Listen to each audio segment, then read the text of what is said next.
Homestead, they've actually surprised me a little bit. They're playing much more stronger defense than I thought they were going to be able to do against Corrado and Pets. And their restarts, they have been money on the restarts. If I was Castillo at halftime, I'd just tell my boys, you guys are playing very good defense.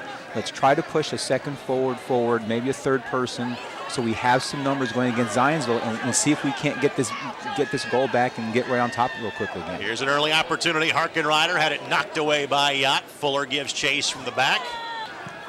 And now with the ball back in play, clock will roll with 39 minutes and change to go in this championship match. Corrado fires. Couldn't get full velocity on that one, and Hanford makes another save for Homestead. We'll see what Estrada can do for Fuller. Fuller was very offensive on the left outside wing. He's also played on the right outside wing for Zionsville and was very aggressive down that outside. And we'll see if Estrada can maintain that for Zionsville. This one's sent in. Homestead gets a look, but a whistle. This is Ward. We'll send it ahead, and Estrada gets his first touch of the match. Does it well, sends it back to Ward. Ward looking up for Corrado. Corrado turns, could not get possession. Now Pets for the loose ball. Sends to Estrada. Attempt to find Corrado. Knocked away by Homestead, and this one will be off the leg of the Zionsville defender, and Homestead will get the throw in.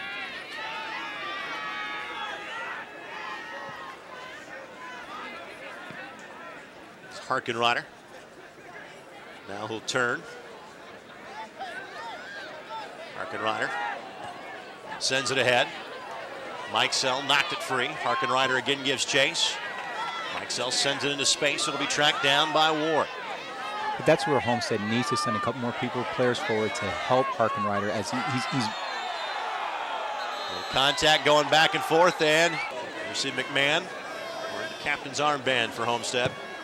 Sends this into the box, and clear shot for Knorr, who catches and falls, and will hit the reset button here for Zionsville. Yeah, I'm sure McMahon wanted to get that ball more to the weak post, not the near post. That was pretty easy save there by the keeper. And he'll send this one skyward on this almost full moon here in Indianapolis tonight. Turned into a beautiful night for the state championship doubleheader. On Halloween, too.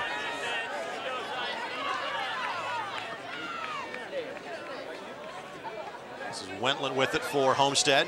Into the box, but Ward will knock it away, and now Yacht on possession for Zionsville. Harkenrider is there. Harkenrider gets the turn. Harkenrider sends it in.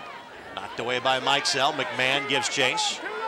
McMahon on his left foot sends it over left wing. And this cross is knocked away on the play that set up the earlier Homestead goal. Through a series of both Zionsville and Homestead players.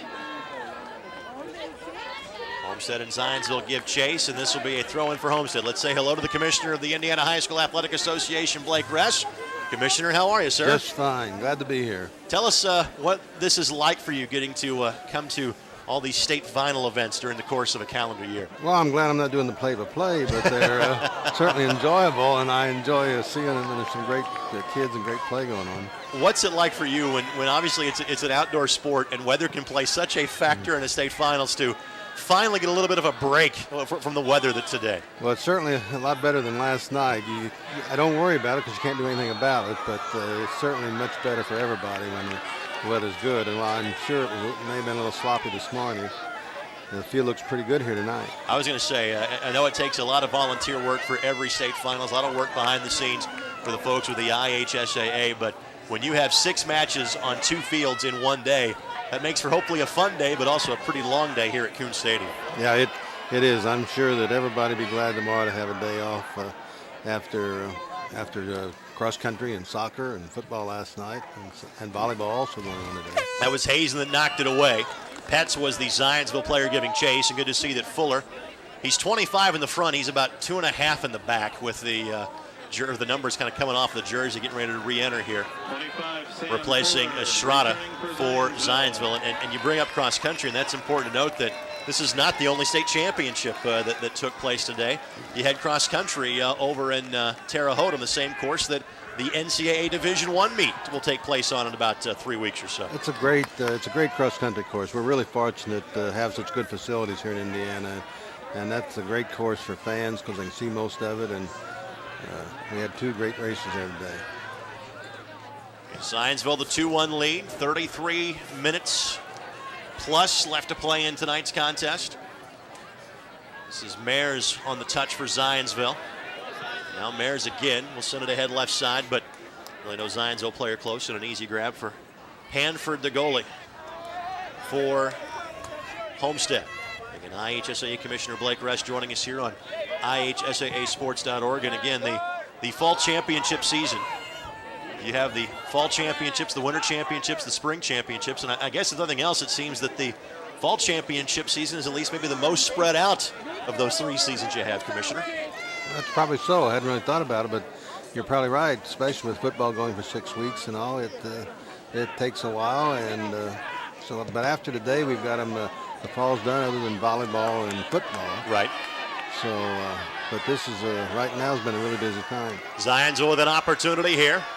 This is Ward, and again, didn't get kind of the full throttle on that one. No, he's going to want that ball back, but that was great transition by Zionsville, and they once again tacked out wide from the flank and created the space.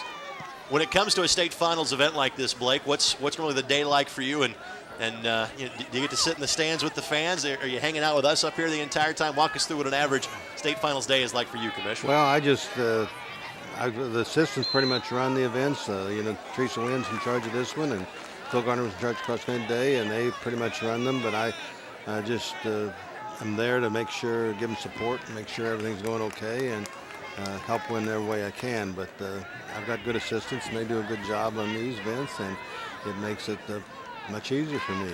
You mentioned volleyball. That's going to be next Saturday. Semifinals Saturday morning at sites kind of throughout Delaware County and around Muncie. There's a header poked away by Hanford. Nice play. Yeah, I think Hanford got a piece in that. I don't think it went straight off the crossbar. We'll take a look here. It is Hanford that poked it away, so it will be a corner coming up here for Zionsville. But again, volleyball, semifinals and finals next Saturday. We'll have the finals for you here on IHSAAsports.org, as well as part of them as well on the Indiana Cable Network from Worthen Arena on the Ball State campus next Saturday. Yeah. On the corner again, this ball's loose in the box. Homestead still can't clear it, and finally they'll get it out of there, and now Magana will give chase. But again, Zionsville is there, and Mares will knock it away. And as Blake mentioned, after volleyball, it's just football. And that, of course, is Thanksgiving weekend. Still 4 more weeks of the football championship left to play. This year for a second year at Lucas Oil Stadium. And this year, the Indianapolis Colts, of course, taking a big part in that. Our official says play on, as Harkenrider was trying to send that one towards the Zionsville goalie. Diving, knock loose that time. We're calling Harkenrider's name a lot, but Zionsville is doing a real good job of matching him up, finding when he has the ball, and really not letting him be dangerous, and basically creating separation off of his dribble. He's been able to dribble at the Zionsville defenders, but then he really, after that, Zionsville locked him down and hasn't done much with the ball. McMahon again to Harkenrider, now looking for McMahon. McMahon's got a little bit of room. McMahon turns, again, couldn't get a full fire on that one, but it's parried right to a Homestead attacker who sends it across the goal mouth, and again, that was Knorr able to take that one away from Homestead. The player that had the shot, Michael Wendlandt for Homestead.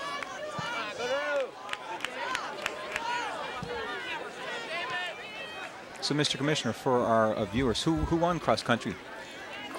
Columbus North won both boys and girls, which was somewhat of a surprise. I think people expected them probably to have a good run at the boys, but I think the winning the girls was a surprise, especially to Carmel and some of the other teams that thought they might win it, but they really did an outstanding performance. Carmel was second on the girls, and they were great races. What a day for Columbus North. You win the boys and girls cross country, and you're in the Final Four for soccer. It was the first time their girls had ever won it. Their boys had won it a couple of times previously. But yeah, they've had a great day. Of course, for full results, stay on the website right here at IHSAAsports.org for more information about the cross-country state finals. Took place earlier today. Again, this one set in, now loose in the box, and this one will be volleyed up and over the goal mouth for a goal kick